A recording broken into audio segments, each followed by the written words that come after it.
እየተጠራጠርኩ ምናምን እንትን ማለት አልፈልግም። እኔ ድጋሚ እዚህ አልጋ ላይ ደግሞ ተኝተሽ ማየት አልፈልግም። እግዚአብሔር ያውቃል። እሱ ኮደ ነው እንዴ? ራስሽን አትስጪ። እሞክራለሁ። ሄሎ እሞክራለሁ ማለት ምን ማለት ነው? ወይ እንዴት ነሽ? አሎ ሰላም ነው አለ። ልናገኝሽ ፈልገን ነበር እኮ ሀይሚም ዛሬ ከሆስፒታል ልትወጣ ነው እና እዩን ለመጨረሻ ጊዜ ደህና ናት አልሐምዱሊላህ። እና እዩን ማግኘት ፈልጋለሁ ለመጨረሻ ጊዜ ምናምን አለችኝ። ከቻልሽ ብትመጪ። አሰላሙ አለይኩም ወራህመቱላሂ ወበረካቱ። ሰላም ውድና የተከበራችሁ ቤተሰብ እንዴት አመሻችሁ? ደህና ናችሁ ወይ? ከኔ ጋር ሁሉ ሰላም ሁሉ መልካም፣ በያላችሁበት ሰላማችሁ ይብዛልኝ። እንግዲህ ውዶቼ ወገባችሁን ተጠቅ ብላችሁ ቢያንስ እስከ በዓል ድረስ ያለውን ሁኔታዎች በትዕግስት በሶብር መጠበቅ ነው እና ያው እንግዲህ ዛሬም እንደምታዩት ድራማው እንደቀጠለ ነው። በዛ በኩል ጓደኞቹ እነ ፍፄ ምናምን መተው ነበር። ስለሱ በኋላ መጣበታለሁ ምናምን እና ዛሬም ደግሞ እንግዲህ ሀይሚዬ የኔ ድንቡሽቡሽ እንዴት አባቷ እንደምታምር የኔ ቆንጆ እንደዚህ አዝነሽ ማየት አንፈልግም። ስቀሽ ተደስተሽ እንደምትመጪ ተስፋ አድርጋለሁ። ከነገ ወዳ እንግዲህ ራሷን አጠንክራ ምናምን ትመጣለች ማለት ነው እና ምንም አታስቡ። ሲጀመር ይሄ ድራማ ነው። ድራማው እንደቀጠለ ነው። ስራ ነው። ምንም አታስቡ፣ አትጨናነቁ።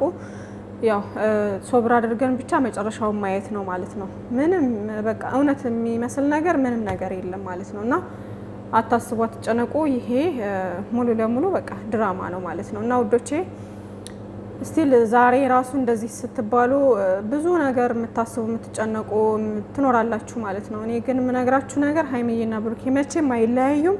መጨረሻውን በትዕግስት በሶብር ጠብቁ። ይሄ ድራማ እንጂ እውነት አይደለም ማለት ነው እና እንግዲህ ሀይሚዬ እሱን መረዳት እፈልጋለሁ፣ ሙሉ ለሙሉ እሱን መረዳት እፈልጋለሁ። እየተጠራጠርኩ መኖር አልፈልግም እና ሄዳ አልትራሳውንድ መነሳት አለባት ካለችው ወራት ያነሰ ወይም የበለጠ ከሆነ ውሸቷን ነው ማለት ነው ብላ አስባ ጥሩ ሀሳብ ነው ያሰበችው። እንግዲህ ሆስፒታል ለመሄድ ወስነዋል ማለት ነው እና ብሩኬም እንግዲህ ዝም ጃ ብሎታል። እንግዲህ ብሩኬ ዛሬ ሳይናገር ነው ሁሉ ቪዲዮ ያለቀው ማለት ነው እና ያው ማለት በጣም እሱም ያለበት ሁኔታ ልክ አይደለም ምናምን እና ያው ያሉት ነገሮች ምናምን ይደብራሉ።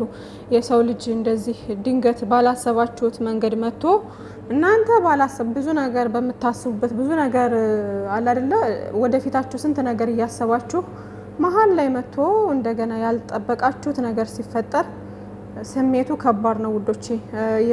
ከምትወዱት ሰው ከምታፈቅሩት ሰውም መለየት አትፈልጉም። በዚህ በኩል ደግሞ ሌላ ኮሽታ አለና እረፍት የሚነሳ ችግር ነው። በነገራችን ላይ እንደዚህ አይነት አጋጣሚ በጣም እረፍት የሚነሳ በቃ በጣም የሚያስጠላ ፊሊንግ ነው የሚሰማችሁ ማለት ነው እና ውዶችዬ ከእንደዚህ አይነት አጋጣሚዎች ሁሉ ፈጣሪ ይጠብቀን። ሴቶችም እንግዲህ ራሳችንን እንትን ማለት አለብን፣ ጠንካራ መሆን አለብን ምናምንና ሌላው ደግሞ ያው እንደዚህ አይነት ነገር በህይወታችን ያው ብዙ ነገር ሊያጋጥም ይችላል ውዶቼ። እስቲል ነው እያሳለፉ ያሉ ልጆች ሊኖሩ ይችላሉ፣ በዚህ አይነት መንገድ ያለፉም ሊሆኑ ይችላሉ እና ይከብዳል። ስሜቱ በጣም ከባድ ነው። በሀይሚዬም ቦታ በብሩኬም ቦታ በጣም ይከብዳል እና የአንድ ቀን ስህተት ምን ያክል ህይወታችንን እንደምትበጠብጥ የሚያሳይ ቪዲዮ ነው ማለት ነው እና ውዶቼ በትዕግስት በሶብር ጠብቁ። በፍጹም ብሩኬ አያደርገውም፣ 100% በፍጹም ብሩኬ አያደርገውም። እመኑኝ፣ የምሬ ነው። ልጁም የብሩኬ አይደለም። ሲጀመርም ይሄ ሆዷ ራሱ ፌክ ነው የሚመስለኝ እንጂ በፍጹም ያረገዘ እንዴት ነው ሆዷን አሁን አመናችሁበት እርጉዝ እንደሆነች ምናምን በፍጹም እንዴ! ትናንትና አይታችኋል። ግልጽ ሆኖ ነው የሚታየው እርጉዝ እንዳልሆነች ምናምን ነገር የሆነ እንዴት ነው ሰው ሲቀመጥ እንደዛ ነው እንደሚቀመጠው ቶሎ ብሎ ምናምን። አሁን ደግሞ ወይ አለ እኮ ሆድ የሚመስል እንትን ውዶቼ፣ ቦርጭ የሚመስል ነገር አለ። እሱን ነገር ተመሳሳይ አድርጋ መታ ይመስለኛል። ሸብ ያለ ነገር እኮ ነው። እንዲህ የገፋ እንኳን አይደለም እንደምናየው እንግዲህ ማለት ነው። የ4 ወር የ3 ወር እርጉዝ ነው የሚመስለው እንጂ የ6 ወር ምናምን አይመስልም። እና ለማንኛውም ዞሮ ልጅቷ ያው ለመለያየት እንደመጣች ያስታውቃል። ሲጀመርም ደግሞ ብሩኬም የራሱ ልጅ አይደለም እና ብሩኬ እዚህ ጋር ደግሞ ያው ምንም ነገር ሳይናገር ነው ዛሬ በቃ አለ አይደለ ግራ የገባው አይነት ነገር ነው ካራክተር የተሰጠው። ደግሞ እንዴት ነው ነገሩ አድርጌዋለሁም የኔ አይደለም የኔም ነው አይነት ስሜት ነገር የለም የምትደነጋገሩበት መሀል ላይ ነው ያለው ብሩኬ ማለት ነው። እና ግልጽ የሆነ ነገር የለም ማለት ነው። ግን ይሄ የድራማው እንትን እንጂ የተሰጠው እንትን እንጂ በፍጹም ይሄ እውነት አይደለም። በፍጹም ሊሆን አይችልም ማለት ነው። እውነት አይደለም በፍጹም። እንዴት ነው እውነት ቢሆን ሲጀመር በእንደዚህ ይሄ ከባድ እኮ ነው ውዶቼ። ልጅ እኮ ቀላል አይደለም፣ ከባድ ነው። ብሩኬ ልጅ አለህ ተብሎ እንደዚህ ተረጋግቶ ተቀመጠ። ብሩኬ የሆነ ፋውል ሰርቶ እንደዚህ ተረጋግቶ ተቀመጠ። ቤተሰቦቹ እንደዚህ ቪዲዮ ቀን በቀን እየተሰራ እየለቀቀ ገመናውን እንደዚህ እንትን እያለ ዝም አሉ። እነ ሀብ እነ መለኛው ምናምን አስባችሁታል? ይከብዳል እኮ ውዶቼ። ጭራሽ በፍጹም የማይሆን ነገር ድራማ ስለሆነ እንጂ ይሄ በጣም ከባድ ነገር ነው። በጣም ከባድ ነገር ነው። ትወናውን እንደውም በቃ ትንሽ እንትን እያለች ያለችው አሁን ማለት በጣም እውነት እንዲመስል እያደረገች ያለችው የሀይሚዬ እንትን ነው። የሀይሚዬ ፌስ፣ የሀይሚዬ ሁኔታዎች፣ አክቶች እንደዚህ የምታወናቸው ጎበዝ ነች እና የእሷ ይመስላል። ነገር ግን ሌላ በፍጹም ብሩኬ ደግሞ ያው ብሩኬ ግራ የገባው አይነት ስሜት ውስጥ ነው ያለው አሁን ማለት ነው። እና የእሱ ፕራንክ እንደሆነ ራሱ ድራማ እንደሆነ ያስታውቃል ማለት ነው። እንዴ ያስባችሁታል? ብሩኬ እኮ ነው ያ ብሩኬ የምናውቀው ብሩኬ። እንዴት ነው ልጅ አለ ተብሎ እንደዚህ አይነት ነገር ሲጀመር ሚዲያ ላይ ሊወጣ አይችልም። እንደዚህ አይነት ነገር ካለ እዛው በውስጥ ይጨርሳሉ እንጂ ሚዲያ ላይ የሚወጣ ነገር የለም። እመኑኝ ይሄ ነገር ተፈቶ ከዛ ሀይሚዬና ብሩኬ በሳቅ የሚመጡበት ቀን ቅርብ ነው።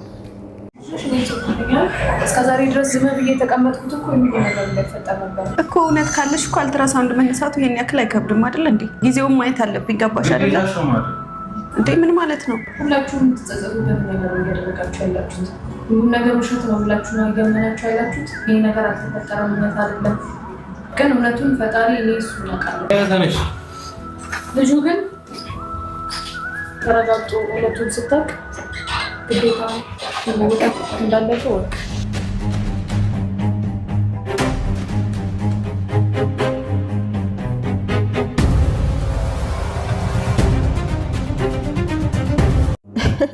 መጀመሪያ እንደዚህ ስትነጫነጫል አይደለ የሆነ አልሄድም አይነት ነገር ምናምን እያለች እንትን ስትል በቃ ውሸቷን ነው እቺ ልጅ ምናምን። ዛሬ የሆነ የኛም ድምጽ ተሰምቶ ይሆናልና ሀይሚዬና ብሩኬ ይሄን ነገር በቶሎ ሊቋጩት ፈልገዋል ማለት ነው። ስለዚህ ዛሬ በቃ ወይ እርግዝናው ውሸት እንደሆነ ወይ ደግሞ የሆነ ነገር ብቻ ፌክ እንደሆነ ነገር ማሳወቅ መቻል አለባቸው። ከዛ በኋላ ነገሮች እየረገቡ ይመጡና ስራው በቶሎ ያቆማል ማለት ነው አይነት ነገር እያሰብኩ ነበር ታውቃላችሁና ውጤቱን በጣም ጓጉቼ እየጠበቅኩ ነበር። ጭንቅ ብሎኝ ማለት ነው። የምሬ ነው። በጣም ጭንቅ ብሎኝ ላይክ እንደ እውነት እንትን በቃ አድርጌው በጣም ጨንቆኝ እያየሁ ነበርና ከመጨረሻ ላይ 26 ሳምንት ሆኗቸው 26 ሳምንት እኔ ያላሰብኩ 26 ሳምንት 6 ወር ነው ማለት ነው። እኔ ያላሰብኩትም እንዴት ነው 26 ሳምንት 6 ወር ነው አይደል? አንተ ሀለም ብቻ እንደዛ ሆኖ ነው እንግዲህ ሀይሚዬ ደንግጣ እንትን ያለችው ማለት ነውና ብቻ ይከብዳል። የመጡበት አይዲያ በጣም ከሚባለው በላይ ከባድ ነው። ኦዲየንስ እየተጎዳ ነው። እናንተ ተረጋጉ። ዞሮ ዞሮ እኔ የምላችሁ ነገር ከሰው ሀገር ተቀምጣችሁ ለራሳችሁ ማሰብ መቻል አለባችሁ። ምንም አይነት እውነት የሚባል ነገር የለም። ስለዚህ ራሳችሁን ጠብቁ። ይሄ ድራማና ድራማ ነው። ድራማው እንደቀጠለ ነው። ሀይሚዬም እንግዲህ ከዚህ በኋላ በርትታ ምናምን ትመጣልናለች። አታስቡ፣ አትጨነቁ። ብሩኬም ይህን ነገሮችን እንደሚያስተካክል ባለሙሉ ተስፋ አለኝ እና ራሳችሁን ጠብቁ እና ውዶች ይሄን ነው የምለው። ፈጣሪ ሰላማቸውን ሳቃቸውን መልሶልን በሰላም በደስታ የምናያቸው በቅርብ ጊዜ ውስጥ በሰላም በደስታ የምናይ ያድርገን ማለት ነው። ሳቃቸው ናፍቆኛል። የምሬ ነው። በጣም ነው የናፈቀኝ ሳቃቸው።